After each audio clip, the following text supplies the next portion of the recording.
கிறிஸ்துவில் பிரியமானவர்களே, ஆண்டவராக இயேசு கிறிஸ்துவின் நாமத்திலே உங்கள் யாவரையும் வாழ்த்தி ஆசிர்வதிக்கிறேன். இந்த நாளுக்கென்று தேவன் நமக்கு அருளி இருக்கும் ஜீவ வார்த்தை லூக்கா எழுதின சுவிசேஷம் 1ஆம் அதிகாரம் 37வது வசனத்தில் இருக்கிறது. தேவனாலே கூடாத காரியம் ஒன்றுமில்லை. என கேட்கிற தேவனுடைய பிள்ளைகளே, காபிரியேல் என்னும் தேவதூதன் மரியாளுக்கு சொன்ன வாக்குத்தத்த வசனத்தை தான் நான் இப்பொழுது உங்களுக்கு வாசித்திருக்கிறேன்.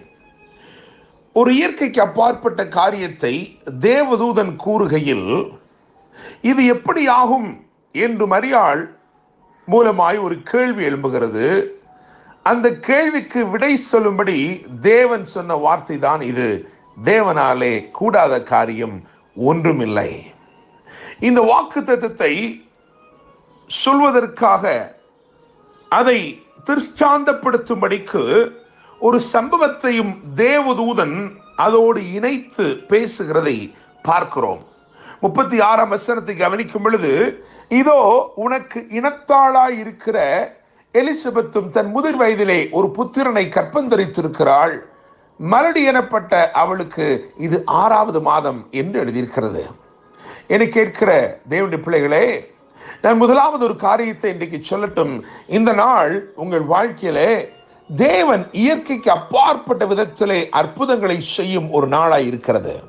It's going to be a day of supernatural miracles in your life. ஆண்டவர் இயேசு கிறிஸ்து செய்த முதல் அற்புதம் வேதத்தில் எழுதப்பட்டிருக்கிறது. ஆனால் இதுதான் இயேசு செய்த கடைசி அற்புதம் என்று வேதம் ஒன்றையும் குறிப்பிடவில்லை. காரணம், இயேசு இன்றைக்கும் அற்புதங்களை செய்கிறார். இன்று நான் நம்புகிறேன் உங்கள் வாழ்க்கையிலே இயற்கைக்கு அப்பாற்பட்ட கிரியைகளை, இயற்கைக்கு அப்பாற்பட்ட அற்புதங்களை அவர் செய்ய உண்மையுள்ளவராய் இருக்கிறார். என கேட்கும் தேவனுடைய பிள்ளைகளே, வாக்குத்தத்த வசனத்தை அருளின காபிரியேல் அதை திருஷ்டாந்தப்படுத்தும்படிக்கு சொன்ன அந்த 36ஆம் வசனம் என் கவனத்தை ஈர்க்கிறது. இதோ உனக்கு இனத்தாளாய் இருக்கிற எலிசபெத்தும் தன் முதிர் வயதிலே ஒரு புத்திரனை கற்பந்தரித்திருக்கிறாள். மலடி எனப்பட்ட அவளுக்கு இது 6ஆம் மாதம். என கேட்கிற தேவனுடைய பிள்ளைகளே, இந்த 36வது வசனத்திலே பரலோக ராஜ்யம் நம்முடைய வாழ்க்கை குறித்து எவ்வளவு கரிசனையோடு செயல்படுகிறது என்பதை நான் குறிப்பிடும்படிக்கு விரும்புகிறேன். ஒரு 3 காரியங்களை மாத்திரம் இந்த 36ஆம் வசனத்தில் இருந்து உங்களோடு கூட நான் பகிர்ந்து கொள்ள விரும்புகிறேன். அதை தொடர்ந்து இன்றைக்கு நாம் ஆமோதிக்க போகிறோம். தேவனாலே கூடாத காரியம் ஒன்றுமில்லை என்று சொல்லி நிச்சயமாய் இந்த நாளை தேவன் ஒரு ஆர்ப்பரிப்பின் நாளாய் நியமித்திருக்கிறபடினால் அதிசயங்களையும் அற்புதங்களையும் உங்கள் வாழ்க்கையில செய்வார்.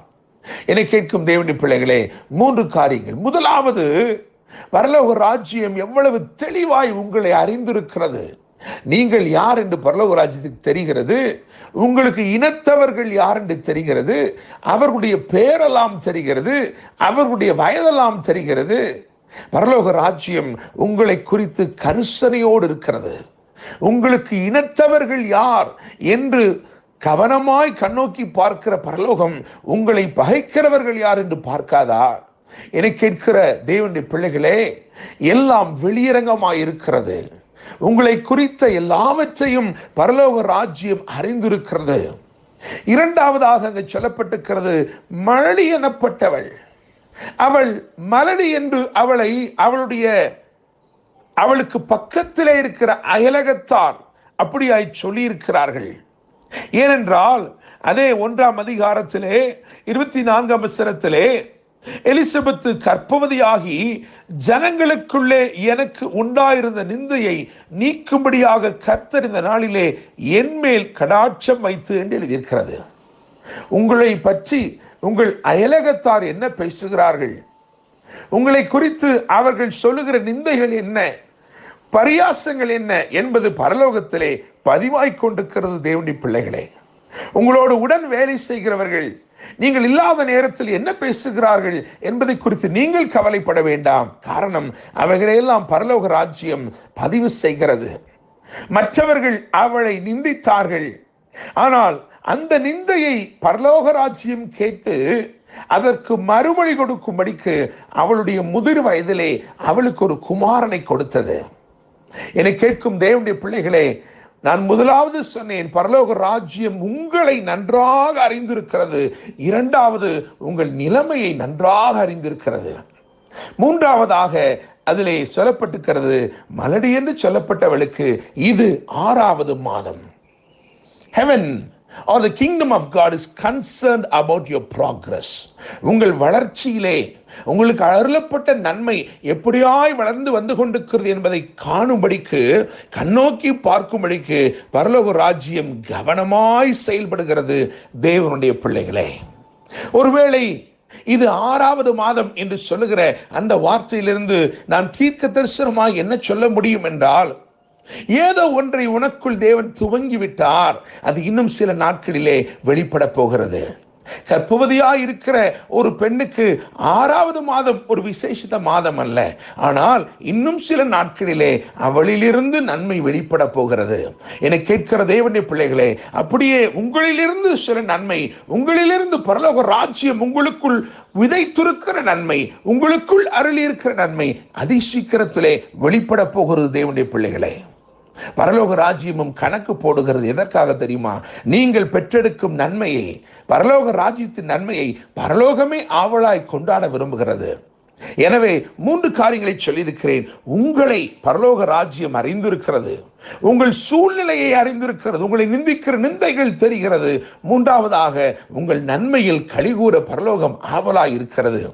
என கேட்கிற தேவனுடைய பிள்ளைகளே, சகரியாவுக்கும் எலிசபெத்துக்கும் தேவன் அருளின குமாரன் யோவான் ஸ்நானன் என்று அறியப்படுகிற அந்த மகன், அவனை குறித்து ஒரே வார்த்தை சொல்ல வேண்டும் என்றால், ஊமையன் பெற்றெடுத்த பிள்ளையோ ஊரையை கூட்டுகிற சத்தம். உங்களுக்கு தெரியும், சில நாட்கள் சகரியா ஊமையாயிருந்தான், ஆனால் அவன் பெற்றெடுத்த பிள்ளையோ ஒரே கூட்டுகிற சத்தம், வனாந்தரத்திலே கூப்பிடுகிற சத்தம் என்று அறியப்பட்டவனை பெற்றெடுத்தான். நான் நம்புகிறேன், விசுவாசிக்கிறேன், உங்கள் வாழ்க்கையிலே ஒருவேளை இந்நாட்கள் நிசப்தமான நாட்களாக இருக்கலாம். உங்களுக்கு மறுமொழி சொல்லக்கூடாதபடிக்கு ஒரு ஊமையனை போல நீங்கள் இருக்கிற நாட்கள் இருக்கலாம். ஆனால் சீக்கிரத்திலே ஊரையே கூட்டுகிற சத்தமாய் தேவன் உங்களுக்கு செய்த நன்மை வெளிப்பட போகிறது. கர்த்தர் நிச்சயமாய் இந்த வார்த்தைகள் மூலமாய் தேவனாலே கூடாத காரியம் ஒன்றுமில்லை என்று சொல்லப்பட்ட இந்த வாக்குத்தத்த வசனத்தின் மூலமாய் உங்களை ஆசீர்வதித்து உங்களை மேன்மைப்படுத்தி வாழ வைப்பாராக. என்றும் அன்புடன் pastor Daniel Moses. God bless you.